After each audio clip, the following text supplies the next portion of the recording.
Retour forcé. Le silence est parfois plus bruyant que le vacarme des réacteurs. En août 2023, du jour au lendemain, les dérives tricolores d'Air France disparaissent du tarmac de Bamako et de Ouagadougou. Officiellement, la sécurité est en jeu. Officieusement, le divorce politique entre Paris et le Sahel est consommé. Mais dans les bureaux de Roissy-Charles de Gaulle, on réalise vite que le vide a horreur de l'air. Les concurrents turcs, éthiopiens et marocains s'installent dans les fauteuils laissés vides, et les revenus s'évaporent.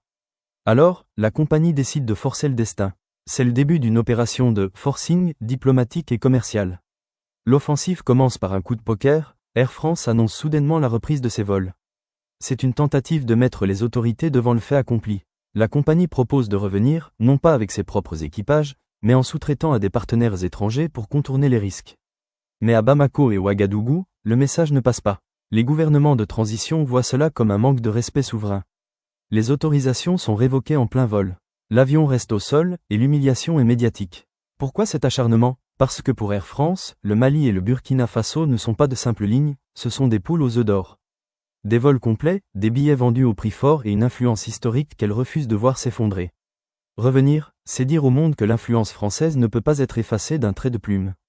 Aujourd'hui, le récit est celui d'une attente sous haute tension. Air France multiplie les appels du pied, les audits techniques et les promesses de garantie, tandis que les autorités sahéliennes savourent ce nouveau rapport de force. La compagnie veut repartir, elle veut forcer le verrou, mais elle découvre que désormais, la clé du ciel ne se trouve plus à Paris.